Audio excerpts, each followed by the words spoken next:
আসসালামু আলাইকুম রহমতুল্লাহি ওবরকাতুহু। সম্মানিত দর্শক, ছাত্র জনতার যে গণ অভ্যুত্থান, সে অভ্যুত্থানের পর যে নামটি আমাদের বাংলার আনাচে কানাচে বহু তর্ক বিতর্ক, আলোচনা সমালোচনা শুরু হয়েছে কেন্দ্র করে, সেটি হলো সমন্বয়ক। তো কেন্দ্রীয়ভাবে ঢাকা শহরে এরকম ১০-১২ জন আমরা সমন্বয়কের চেহারা জানি, আর ৫-৬ জনের নাম আমরা বলতে পারি। আর বাকি যারা আছেন আসলে এই ঢাকা শহরে আমরা তাদের অনেকের নাম জানি না, আমি অন্তত জানি না। আবার গ্রামগঞ্জে এরকম সমন্বয়ক ছড়িয়ে পড়েছে। উপজেলাতে, ইউনিয়নে, ওয়ার্ডে সব জায়গাতে কিন্তু সমন্বয়করা ছড়িয়ে পড়েছে। এবং সমন্বয়ক নাম ব্যবহার করে এ যাবৎকালে, অর্থাৎ আগস্ট মাসের ৫ তারিখের পরে তারা কোন কোন ভালো কাজ করেছেন, সেই ভালো কাজগুলোর যে খতিয়ান একদিকে রাখুন, আর তারা যে সকল মন্দ কাজ করেছেন সেগুলো একদিকে রাখুন। তাদের সম্পর্কে যে সুনাম এবং সুখ্যাতি বের হয়েছে বা লোকের মুখে মুখে ফিরছে, সেইগুলো একদিকে রাখুন। তারপর তাদের সম্পর্কে যে দুর্নাম এবং বদনাম সারা বাংলাদেশে ছড়িয়ে পড়েছে, সেইগুলোকে আরেক পাল্লায় রাখুন। এরপর আপনি নিজেই ওজন করুন যে সমন্বয়কদের ভবিষ্যৎ কেমন, কতটা উজ্জ্বল, কতটা বর্ণিল, কতটা গর্বের এবং কতটা সফলতা এই সমন্বয়ক যারা রয়েছেন তাদের আগামী দিনগুলোতে বয়ে নিয়ে আসবে। তো সেই সমন্বয়ক যারা আছেন তারা একটা রাজনৈতিক দল করেছেন সম্প্রতি, এবং এই রাজনৈতিক দলের নেপথ্যে কারা আছেন এটি নিয়ে নানা রকম আলোচনা হচ্ছে। তারা টাকা কোথায় পেলেন, এত বড় সমাবেশ তারা করলেন যেখানে লোকের চাইতে জৌলুস বেশি ছিল, প্রতিটি পরতে পরতে টাকা খরচ হয়েছে। আওয়ামী লীগ, বিএনপি, জামাত, জাতীয় পার্টি থেকে শুরু করে দেশের যে প্রচলিত রাজনৈতিক দলগুলো রয়েছে, তারা যেভাবে এই সমাবেশকে কেন্দ্র করে লোক জড়ো করে, ঠিক একই কায়দায় এই সমন্বয়ক যারা রয়েছেন তারাও লোক জড়ো করেছেন। এখানে যারা এসেছেন মূলত তাদেরকে ভাড়া করে আনা হয়েছে, একেবারে স্বতঃস্ফূর্তভাবে যারা আদর্শে উদ্বেলিত হয়ে বা আদর্শে উদ্বুদ্ধ হয়ে কিংবা এই আন্দোলনের সঙ্গে সম্পৃক্ততা জানিয়ে এসেছেন, এরকম সংখ্যা হাজার হবে কিনা আমি বলতে পারবো না, আপনারা যারা উপস্থিত ছিলেন তারা বলতে পারবেন। তবে মানিক মে এভিনিউতে যে লোক সমাগম হয়েছে, সেই লোকগুলো শহরের বাইরে থেকে এসেছে এবং তাদেরকে বাস ভাড়া করে আনা হয়েছে।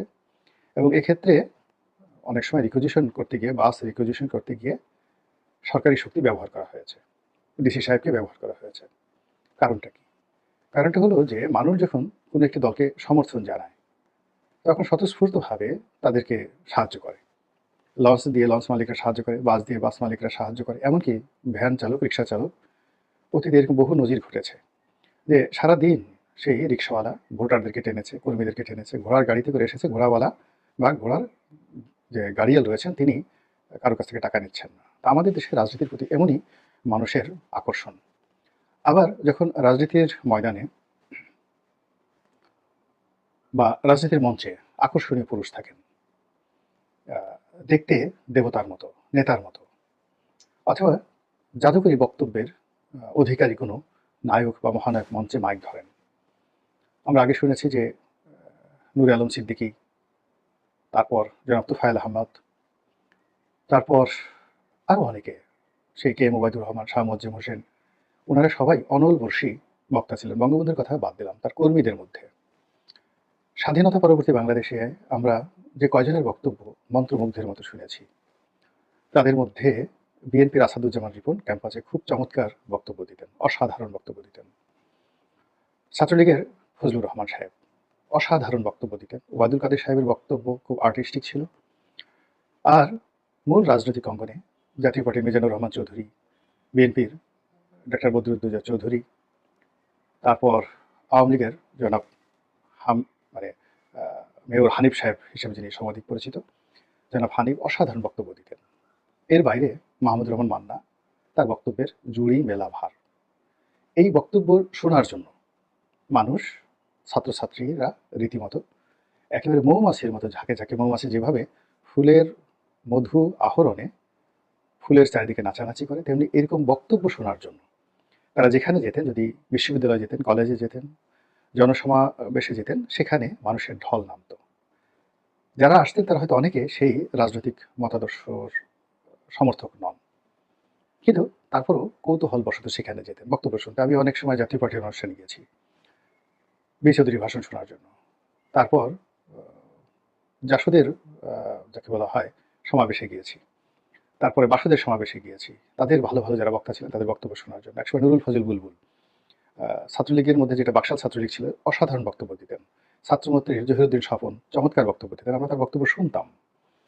তো এই ছাত্রদের মধ্যে এরকম জাদুকরী বক্তব্য দিতে পারেন এরকম কেউ নেই, যার বক্তব্য শোনার জন্য উৎসাহী হয়ে ছেলে বুড়ো সবাই সেখানে যাবেন। তো কাজেই সেখানে উৎসুক জনতা ছিলেন না। যারা ছিলেন তারা একেবারে দলের ডেডিকেটেড, আর যাদেরকে আনা হয়েছে বাসে করে অন্য সবাই যেভাবে আনে সেভাবে আনা হয়েছে, এবং তার পেছনে একটা বিরাট অর্থের যোগান দিতে হয়েছে। সরকারি প্রেশার এখানে একটা বিরাট কাজ করেছে। এবং সবার শেষে এই যে একটা অনুষ্ঠান হলো, সেখানে যারা ছাত্রনেতা তাদের বডি ল্যাঙ্গুয়েজ, তাদের বক্তব্য, এগুলো নিয়ে অনেক আলাপ আলোচনা হচ্ছে।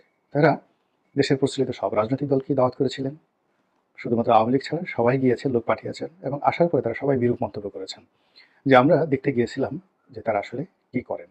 ফলে কি হলো, এই যে সংগঠনটির আত্মপ্রকাশ এবং সেই আত্মপ্রকাশকে কেন্দ্র করে যে সংবর্ধনা অনুষ্ঠান এবং যে সূচনা অনুষ্ঠান, এটি জনমনে বিতর্ক সৃষ্টি করেছে, কিন্তু আগ্রহ এবং উদ্দীপনা সৃষ্টি করতে পারেনি। এটি হলো বাস্তবতা। আগামী দিনে তারা কি করবে না করবে এটি শুরু দেখে বোঝা যায়, আর আগে যেটি ক্যাটাগরি বললাম। এখন প্রশ্ন হলো যে এই ছাত্ররা এই দল করলেন, তাদের এই দলের পেছনে নেপথ্যের কারিগর কারা? এটা কি কোনো দেশি শক্তি, বিদেশি শক্তি? এই সংগঠনটির মালিকই বা কে? ওনারশিপ কাদের? তারা বলবেন যে এটার ওনারশিপ জনগণের। এটা একটা বোগাস রাম। সকল রাজনৈতিক দলগুলোই করে কি, নিজেদের চিন্তাধারা, তারপরে নিজেদের কর্মকাণ্ড এটি জনগণের উপর চাপিয়ে দিয়ে বলে যে এটার সাথে জনগণ জড়িত, জনগণ যা চাইবে তাই হবে। আসলে জনগণ কখনোই কেবলমাত্র ভোটের সময় ছাড়া অন্য সময়টিতে তারা মানে ওরকম মাথা ঘামায় না।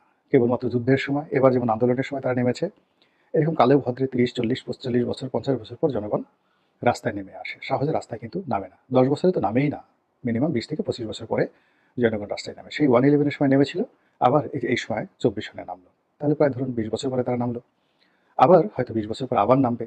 এই সময়ের মধ্যে যারা চালাকি করতে পারবে, কূটনীতি করতে পারবে, লোক ঠকাতে পারবে, শেখ হাসিনার মতো কৌশলী হতে পারবে, তারা রাষ্ট্র ক্ষমতা আঁকড়ে ধরতে পারবে। জনগণ তাদেরকে কিছুই করতে পারবে না, এটাই হলো বাস্তবতা। তো এখন যারা রাষ্ট্র পরিচালনা করছেন তারা এটা খুব ভালো করে জানেন, এবং তাদের জীবনের যে অভিজ্ঞতা, সেই অভিজ্ঞতার কারণেই তারা অতীতের যে ধারাবাহিকতা, কিভাবে বিএনপি প্রতিষ্ঠিত হয়েছে, কিভাবে জাতীয় পার্টি প্রতিষ্ঠিত হয়েছে, তারপর তাদের ব্যর্থতা, 11-এর সময় তাদের যে ব্যর্থতা, সেই ব্যর্থতাকে তারা পুঁজি করে এই সময়টিতে তারা সবকিছু ম্যাটেরিয়ালাইজ করার চেষ্টা করছে, এবং এখনো পর্যন্ত তারা মোটামুটি সফল। সব ক্ষেত্রে তারা মোটামুটি সফল, অন্তত বিগত 11-এর চাইতে। তো এখন আমার যে দৃষ্টিভঙ্গি সেটি হলো এই সংগঠনের সাথে ডক্টর মোহাম্মদ ইউনূসের ফাইন্যান্স, তার মানসিক সমর্থন এবং তার নেতৃত্ব একেবারে শতভাগ রয়েছে বলে আমার কাছে ব্যক্তিগতভাবে মনে হয়েছে। এর কারণ হলো যেভাবে নাহিদ মন্ত্রিপরিষদ থেকে পদত্যাগ করলেন, যেভাবে অন্যান্য উপদেষ্টারা, তরুণ উপদেষ্টারা এখানে তাদের মনোনিবেশ করছেন, যেভাবে ডক্টর আসিফ নজরুল ছাত্রদের এত প্রশংসা করছেন, আক্তারের প্রশংসা করছেন, নাহিদের প্রশংসা করছেন, যেভাবে এই ছাত্ররা একসময় কোটা বিরোধী আন্দোলনে নুরুর নেতৃত্বে, ভিপি নুরুর নেতৃত্বেই মূলত তারা সংগঠিত হয়েছিল। তো তাদের এই উত্থানে নুরুর মধ্যে যে প্রতিক্রিয়া দেখা যাচ্ছে, বিএনপির মধ্যে যে প্রতিক্রিয়া দেখা যাচ্ছে, এমনকি জামাতের মধ্যে যে প্রতিক্রিয়া দেখা যাচ্ছে, এটি কখনোই হতো না যদি এই ঘটনার সঙ্গে ডক্টর মোহাম্মদ ইউনূসের কোনো সম্পৃক্ততা না থাকতো। এটি হলো প্রথম কারণ। দ্বিতীয় কারণ হলো যখন নাহিদ পদত্যাগ করতে গেলেন, তখন ডক্টর মোহাম্মদ ইউনূস তাকে সন্তান স্নেহে বুকে জড়িয়ে ধরলেন। আমরা সে দৃশ্য দেখেছি অনেকে। এবং এটি হলো নিজের প্রিয় পুত্রকে যখন মানুষ যুদ্ধক্ষেত্রে পাঠায় এবং ঘরের সুখ স্বাচ্ছন্দ্য পরিবর্তে তাকে যুদ্ধক্ষেত্রে পাঠায় কোনো পিতা, তখন তার যে ধরনের অভিব্যক্তি থাকে, ডক্টর মোহাম্মদ ইউনূসের অভিব্যক্তি দেখে আমার আসলে ওইরকমই মনে হয়েছে। এরকম আসলে অনেকগুলো কারণ রয়েছে, এবং ইতিমধ্যে সবাই এই যে জাতীয় নাগরিক পার্টি, এই নাগরিক শব্দটিকে অতীতে ডক্টর মোহাম্মদ ইউনূসের যে নাগরিক শক্তি নামে যে একটি রাজনৈতিক দল করার যে প্রবণতা ছিল, সেই নাগরিক শক্তির সঙ্গে নাগরিক পার্টির একটা অন্তর মিল, একটি সেতু বন্ধন অনেকেই সংযুক্ত করে ফেলেছে। এবং সবাই বলার চেষ্টা করেছে যে ডক্টর মোহাম্মদ ইউনূসকে আসলে যত সহজ মনে করা হচ্ছে, যত সরল মনে করা হচ্ছে, তিনি আসলে অতটা সরল নন। তাকে অনেকে কঞ্জুস বলেন। তিনি যদি কঞ্জুস হন তাহলে হিলারি ক্লিনটনকে এত টাকা দিলেন কেন, বা ক্লিনটন ফাউন্ডেশনকে এত টাকা দিলেন কেন? তো কাজেই বাংলাদেশে তার নাগরিক শক্তিকে বর্তমান নাগরিক পার্টির উপর রূপান্তরিত করে তিনি যদি এখানে তার যে অর্থ, দেশি এবং বিদেশি তার যে কানেকশন এবং বিভিন্ন প্রতিষ্ঠান থেকে ডোনেশন নেওয়ার তার যে কানেক্টিভিটি রয়েছে, সেগুলো যদি তিনি ব্যবহার করেন, তাহলে আপনি খুব বেশি সমালোচনা করার সুযোগ আপনার থাকবে না। এর কারণ হলো বাংলাদেশে এইভাবেই সবকিছু চলে আসছে। মহান আল্লাহ আমাদের সবাইকে হেদায়েত দান করুন এবং হেফাজত করুন। আসসালামু আলাইকুম ওয়া রাহমাতুল্লাহি ওয়া বারাকাতুহু।